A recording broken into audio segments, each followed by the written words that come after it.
Leading up to the landfall of Hurricane Helene, schools around East Tennessee debated whether to close. The storm was traveling north and they knew inclement weather was on the way, most likely bringing heavy winds and flooding along with it.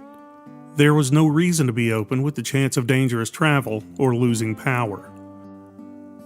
They thought they were prepared, but no one was prepared for the devastation we saw in our part of East Tennessee. The storm hit quickly, it hit hard, and it did more than just flood. In the first couple of days, I think it was still a rather chaotic situation, and we wanted to bring at least a little semblance of some order to the chaos by just tackling a few stories. We're a small paper, we tackled what we could a little bit at a time, but it was just an unprecedented event. And the way the damage was spread out from the flood, I mean, if you were to have visited downtown Irwin the next day, you would not have thought anything had happened. I mean, downtown Irwin open for business and normal as could be. And it only gradually became apparent to everyone the full scope of the tragedy that unfolded on September 27th. There were people who were saying it was going to be catastrophic, but I don't think you really picture that. What it actually looks like, you can't picture that in your head. Yeah, we received a phone call from the editor in Mountain City. It told us that the old tree up there, the old oak, I believe it was, that had toppled, and that was the first sign. And then we started hearing reports of flooding throughout the day from Carter County and from Washington County, not so much in Hawkins and Sullivan, but then we really started hearing things about Unicoi County. And then early afternoon, we found out that at the hospital in Unicoi County that there were 50 plus people stranded on top, and we knew we had something big going on. We got up around 6 in the morning, and I started getting phone calls asking me if we were aware of how much flooding there is in town. So that was the first kind of wake-up call. And so we went back and forth, made some phone calls, some other folks too, but the mayor himself started driving around town, sending me photographs of pictures of the flooding and how the water started rising. And that was the initial start of, wait, this is a little bit more than just a little rain. And then, big news for this town is that our big award-winning 350-year-old tree just fell down. The news started coming in, pouring in. I was still at home. I couldn't even drive into town because now roads were closed. And this is all within the first few hours of the morning. That's when I realized, man, this is big. We couldn't even get into town. That's why we had folks who live in town, like the mayors and some other folks we know are the ones that started letting us know how bad it really is. When you hear that the electric company is underwater in the heart of town, you know this is not just a little rain or some small flood. And that's when we start realizing that we need to wake up, because this was much worse than anybody anticipated. Biggest mistake I made in the whole thing was I decided I'm going to go up to Monroe Mountain because I know there'll be stuff going on up there, and the Doe River always floods up in that area, so I thought it would be a good place. And that was a mistake, because when I got up halfway there, trees started falling down all over, and we had 100-foot tall trees falling on a 5-lane highway, and turned around and started coming back towards Elizabethton.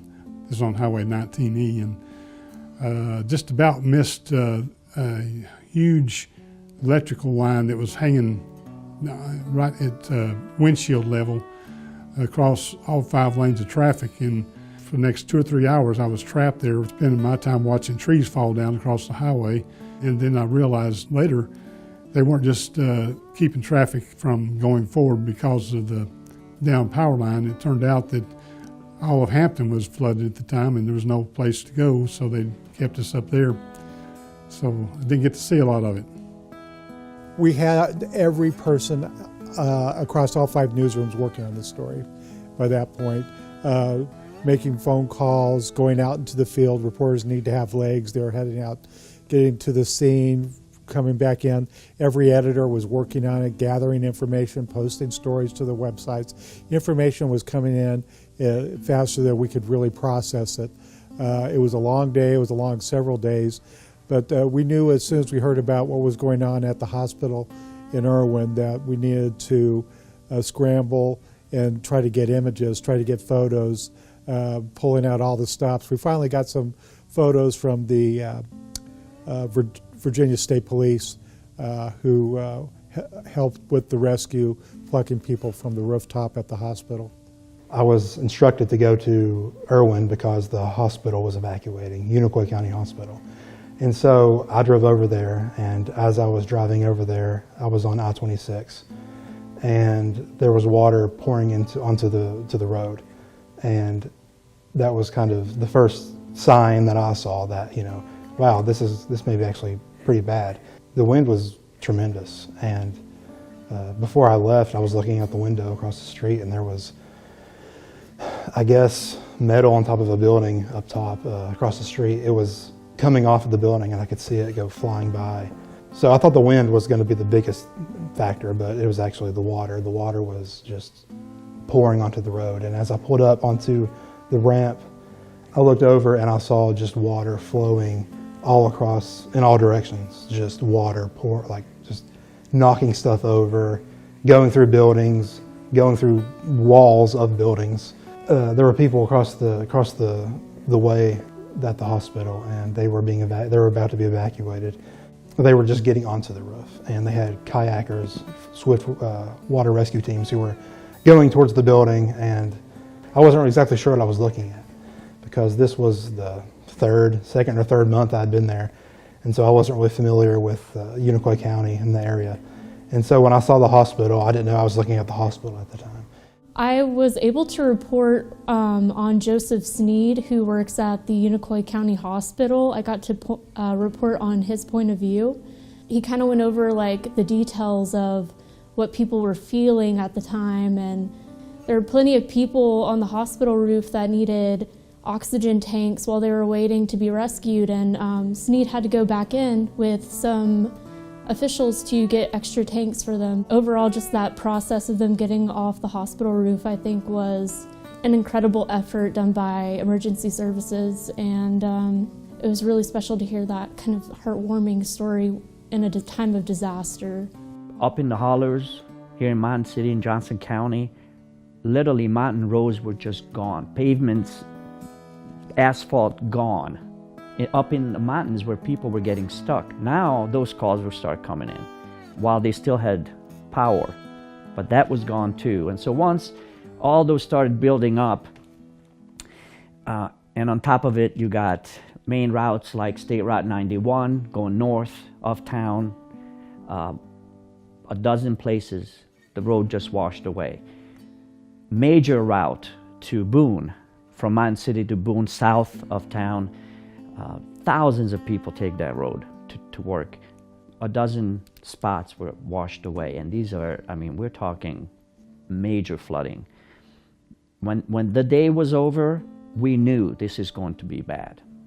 On Monday, I called an employee from the Unicoi Animal Shelter and talked to her about her experience saving all the animals, and I think that was when it really hit me hard about the reality of what people went through, where for a while she was alone, and then another employee and some community members came to help her, but she experienced the power being out, so she was working in pitch darkness. There's over 100 animals, and she and other people were risking their lives. The water was up to their chest. They were trying to carry these large squirming dogs out against the current inside the building.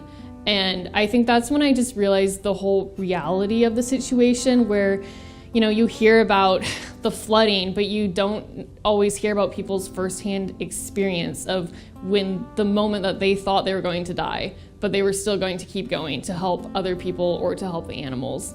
And thankfully, this story turned out with a happy ending, where they saved all the animals found foster homes. So that was very fortunate. But I think hearing someone recount the experience of knowing that they weren't going to leave, they were going to save all the animals no matter who showed up, and just hearing the minute that she thought she was going to die doing it just made it so real and was really impactful. There have been so many stories.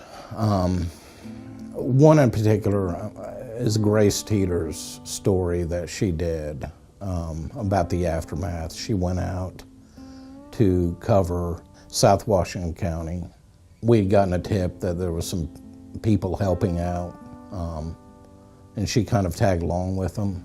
And whenever she got over there, she was able to just get into the community and listen to the community members. And, you know, I gave her a couple of days to work on the story.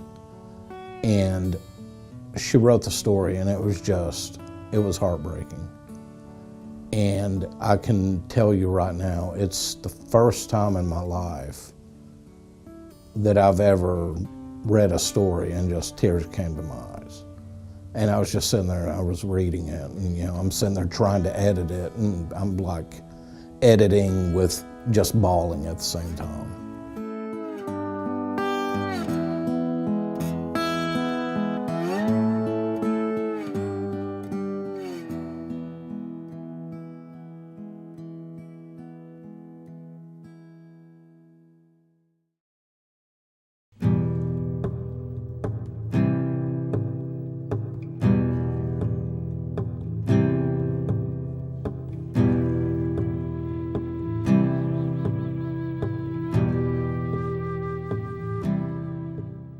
I wasn't really prepared for kind of the effects it would have on the community, and I kind of spent the first day I was here, I think that Friday, going around Johnson City, taking pictures of different, you know, storm damage and flooding at that time, which to me just meant, you know, Milligan's Creek is going to be overflowing or there might be some tree branches, but I didn't realize really how bad things had gotten until I went to Embryville the next week, and that was really kind of an experience I'll never forget.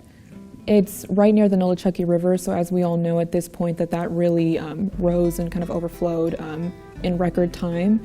And I worked with a church down there, and I met a lot of the community members, and they were all kind of in recovery zone. So from where I was working in Johnson City, you know, I thought this was just a lot of rain, a lot of wind. But when I got to Embryville, it was, oh my gosh, this is devastating for people. And it's, you know, I think now we know it's the deadliest hurricane since Hurricane Katrina. So this was something that no one was really prepared for and no one expected. In Embryville, I, you know, sorted through clothes with a 10-year-old girl who was able to kind of pinpoint amongst, you know, the piles, well, I donated this and I donated that, and she was so eager to help. And then another resident took me in a little Polaris to different areas that you couldn't reach with a vehicle, and people were welcoming me into their homes or what was left of their homes, and they were, you know, cracking jokes, clearly devastated, but just doing what they could to get by and make light of the situation, if you will. Samantha Honeycutt, she grew up in the Embryville area near Bumpus Cove, and she was in the church, and she was just, you know, in control. It was her command center. She was telling everyone what to do. She was, you know, showing volunteers how to distribute. I'll never forget, she like held out their palm and she put a bag of, you know, donated goods in her palm, and she said, don't ask them if they need it, just give it to them, because she had known by that point that a lot of people were either too prideful or they felt like someone else needed the help more. So she said, don't ask, just give. And that image will always stay in my mind, that she was able to kind of realize that and make that kind of correction moving forward. Ken Davis, he came to visit his brother whose house was inhabitable after the flooding, and he came all the way from Washington, D.C., and, you know, they were just cracking jokes with each other as brothers do, back and forth, and it struck me that they were able to find positive moments amid everything that was going on. There was a beautiful bird that perched itself, you know, in the debris in the river, and he interrupted his interview and said, oh, look at this, like, you should take a picture of that, it's really pretty. Like, you know, 2 seconds away, his house is, you know, filled with mud and everything is destroyed, but he was able to find that moment of pause and appreciate beauty among destruction. Several weeks after the flooding took place, we touched base with the families of one of the flood victims, and her name was Bertha Mendoza, and her family is very plugged into Irwin. One of her sons is newly elected to the Board of Education for Unicoi County, and another son played football for East Tennessee State University in Johnson City for a while. There was another story I did on Gabriel Mendoza. His mother passed away. She worked in the industrial park, and I was able to kind of commemorate her memory for them in a tasteful way and kind of get to know her better and her role in the community and get to know how much her family and her friends cherished her. It accomplished what we wanted to accomplish. We wanted to tell her story and not just have her be one of the flood statistics. So I would say that was definitely one of the stories that we're most proud of.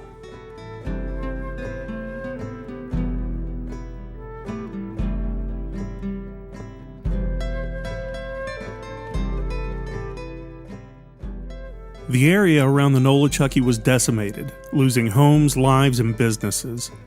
The hospital rescue was a signature moment, as was the loss of the highway and the bridges connecting communities along the river. USA Raft and Blue Ridge Paddling, two popular destinations for locals and tourists, were gone in an afternoon.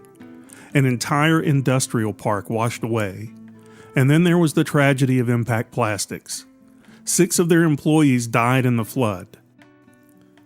The incident is still under investigation and scrutiny, and the backlash prompted the owner to record a video to, as he said, reduce stress on local law enforcement and combat death threats against him and his family.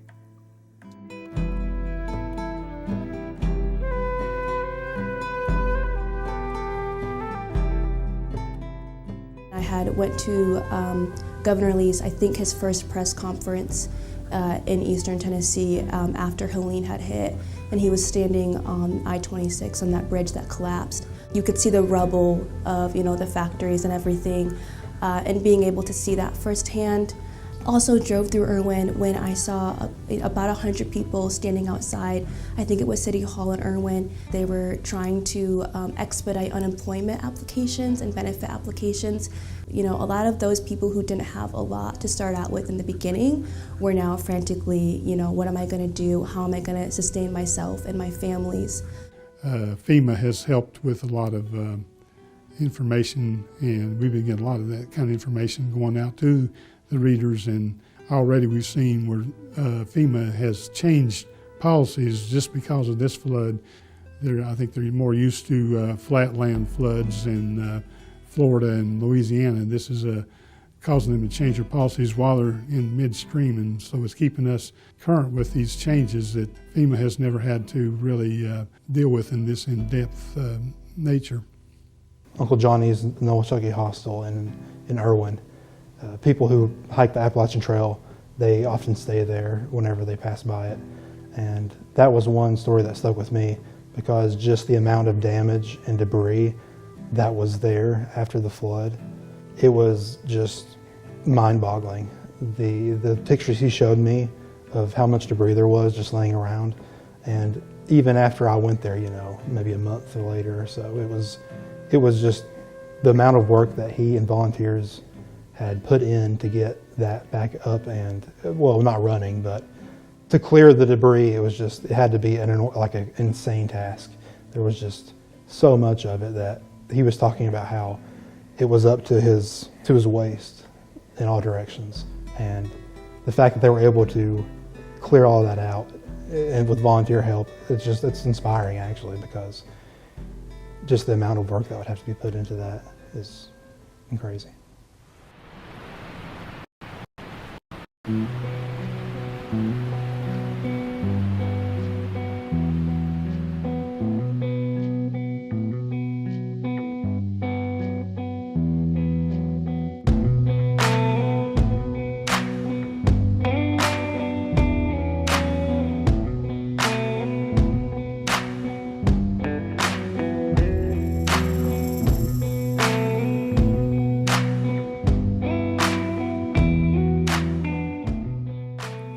Our reporters were involved in the community more than ever during their storm coverage, and there seems to be a renewed dedication to serve the people in place they call home. It's the responsibility of the media to hold government and oversight accountable, and as we move ahead, our coverage and mission will be to do so with the utmost regard for our community. It doesn't take a hurricane or flood to remind you why you do this job, but it certainly puts it in perspective. The rebuilding effort will take years, and we all want it to happen quickly, but it's still our job to see that it gets done properly and legally. I look forward to continue to telling people stories about, what it means to them for recovery. People may forget that Helene happened, months and months down the line, but I think that as long as we will continue to tell people stories, I think that's what matters most to the community. Also making, the federal government and the state government as accountable as they can to helping these people get back on their feet and rebuilding their lives.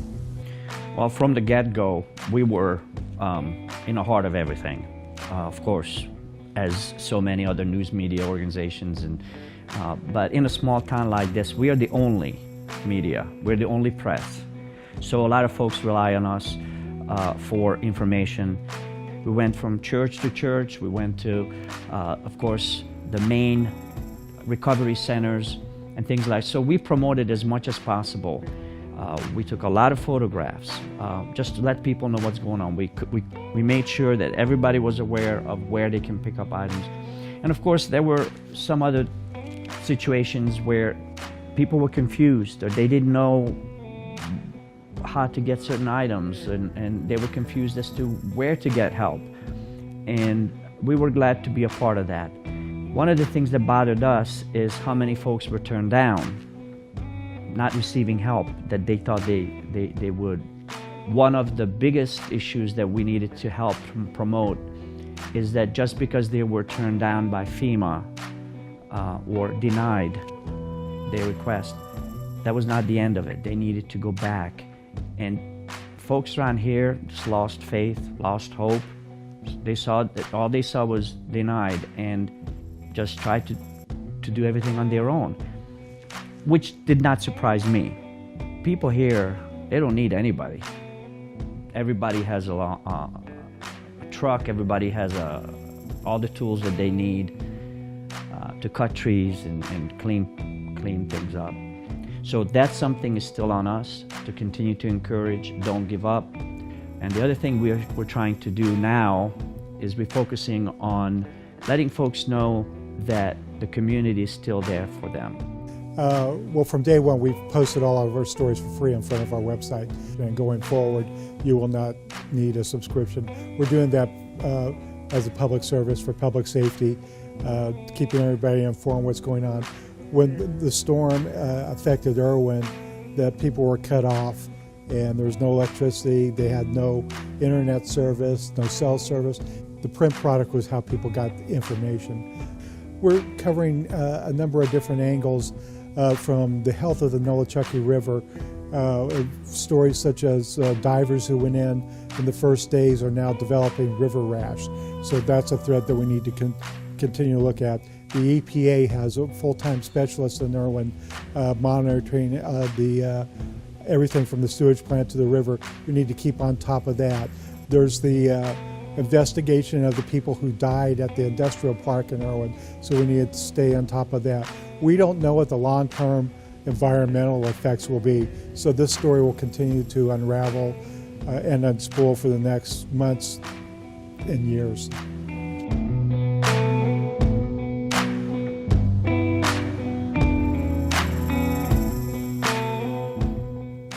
Citizens throughout the region have stepped forward in an effort to protect the Nolichucky River as CSX Transportation seeks to rebuild damaged rail lines and bridges. The rail company has mined rocks from the river itself, and critics claim that action is causing immense damage to the riverbed and its vast and unique ecosystem. CSX operates the Blue Ridge subdivision, which is out there in Irwin. It's a line of railroad track that goes through Unicoi and then into North Carolina. It's mainly used for freight and things like that. That bridge was severely damaged from the flooding, and so CSX has been working, to get those repairs speedily done. And in the efforts of doing that, they've had to do some work in the river and digging up the riverbed, and that has caused a lot of concern for environmental groups and the impact on ecotourism in the area. And just, the general tourism for that area. So there's been a lawsuit filed by the Southern Environmental Law Group, and the lawsuit was filed in North Carolina, in Asheville, and so it's been ongoing litigation involving some federal groups, and just, what they've done and kind of under the radar, so it's ongoing.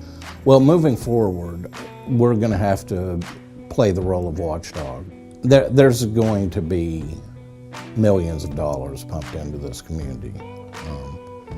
And it's going to have to be our role to make sure that that money is used effectively and used for what it's supposed to be used for. As journalists, we're supposed to serve as watchdogs for the community, so it's even more so important to be doing that now, especially with these government entities involved and other corporations involved. So I think just continuing to push for that accountability and responsibility for these entities is very important during this time. Yeah, my role is to really be supportive of the editors and reporters and provide guidance where I can. I have a little more experience in some of these areas of open government and trying to point them in directions. We know that there are a number of investigations going on from the local level, state level, and federal level, and we need to make sure that we're kicking in the right doors to get access to that information that will be beneficial to everybody in this region. It's what we do is we see this as a noble calling, and just holding those in positions of power accountable. And this is what we do. We come to work this. We live and breathe this. Local journalism is the heartbeat of this company. Well, you never imagined something like this happening in your community, especially this far inland. But life has a way of delivering the unexpected, and this storm was no exception. The moment we realized the magnitude of what was unfolding, our teams across Six Rivers Media joined together and became unified for the single purpose is to provide timely, accurate, and compassionate reporting to our communities. It just wasn't about covering the story. It was about being there for the people we serve all year long during one of the most challenging times they've ever faced. As the days passed, the scope of the devastation became clear. Entire neighborhoods were washed away, and tragic loss of life left us all shocked. Shock gave way to resolve as our reporters and editors worked tirelessly, often under difficult and emotional circumstances, to capture the full impact of this disaster on the lives of so many in our communities.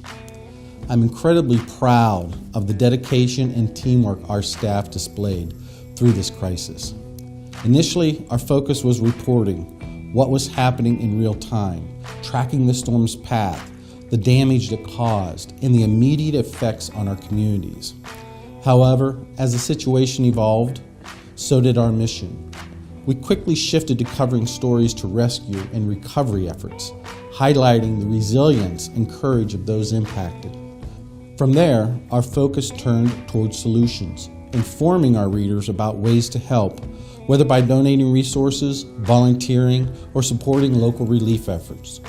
It was heartening to see so many people step up to lend a hand, showing that even in the face of immense loss, the spirit of community remained strong.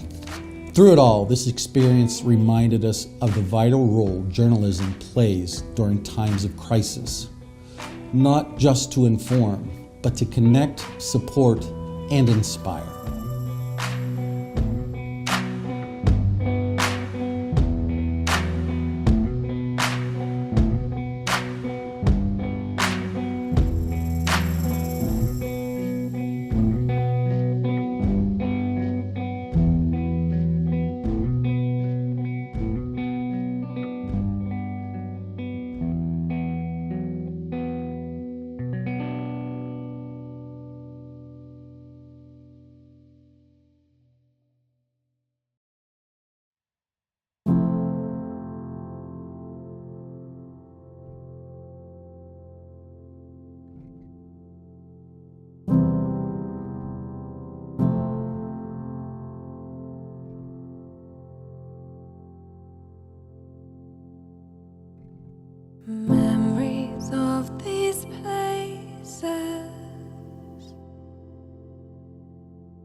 concealed until the walls come down,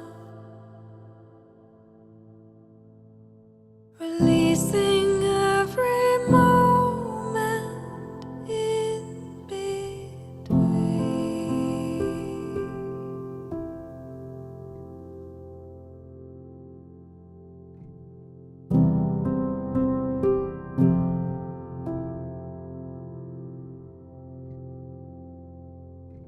A memory of these faces,